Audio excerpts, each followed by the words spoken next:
ক্ষুধার ঠেলায় গিয়েছিলাম নুডলস রান্না করতে, আর আবেগের ঠেলায় আমি কিভাবে নুডলসটা রান্না করে নিয়ে আসলাম সেটাই আজকে আপনাদের সাথে শেয়ার করব।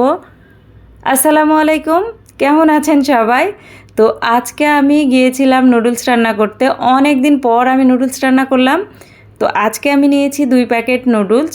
তো দুটোই আমি গরম পানিতে দিয়ে দিয়েছি, আমরা যেহেতু দুজন খাবো যার কারণে 2 প্যাকেট নিয়েছি। তো এটা আমি খুব ভালোভাবে সেদ্ধ করে নেব, এটা যেন একদমই নরম হয়ে না যায় সেদিকে খেয়াল রাখতে হবে।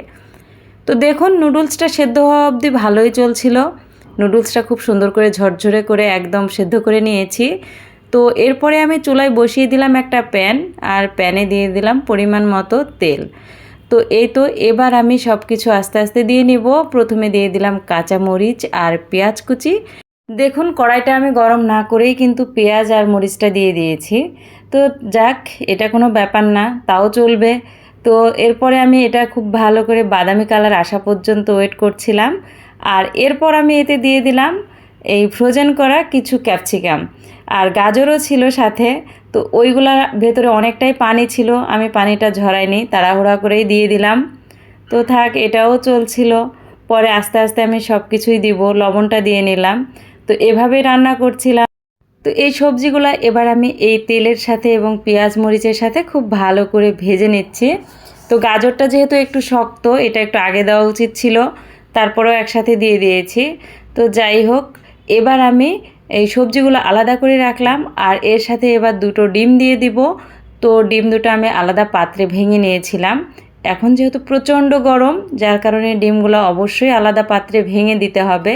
হয়তো আপনি সরাসরি দিয়ে দিলেন আর ডিমটা একটা পচা হলো, তখন কিন্তু একদমই বাজে অবস্থা হয়ে যাবে। তো এবার আমি ডিমের সাথে সবজিগুলো খুব ভালোভাবে নেড়ে চেড়ে ভেজে নিচ্ছি। তো এখন আমি এই টমেটো সসটা দেওয়ার কথা না, আমার একদমই মনে ছিল না। আমি ভেবেছিলাম আগে নুডলস দিব, তারপরে টমেটো সস সয়া সস দেব। কিন্তু দেখুন আবেগের ঠেলায় আমার মনের মধ্যে যে কী করছিল, দ্রুত করার জন্য তাড়াহুড়া করতে করতে সব মশলাগুলো এখনই দিয়ে দিচ্ছি। তো যাই হোক, এভাবে দিয়ে একটু নেড়ে চেড়ে নিলাম, আর এরপরে আমি নুডলসগুলো দিয়ে দিব। তো দেখুন আমার সেদ্ধ করে রাখা নুডলসগুলো এবার আমি দিয়ে দিলাম। তো আমি কখনোই এরকম করি না, খুব তাড়াহুড়া করে রান্না করতে গেলে যে কতবার মানুষের ভুল হয় তার বলে শেষ করা যাবে না। তো আস্তে আস্তে নেড়ে নিচ্ছিলাম।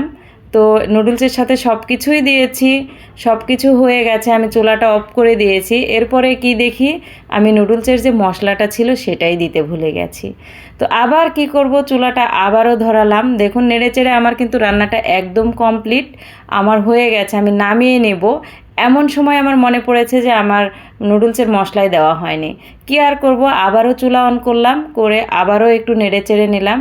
এভাবেই আবেগের ঠেলায় তাড়াহুড়া করে কাজ করতে গেলে যে কতবার ভুল হয়, জানি না আপনাদের সাথেও এমনটা হয় কি না, আমার সাথে কিন্তু প্রায় সময় এমন হয়।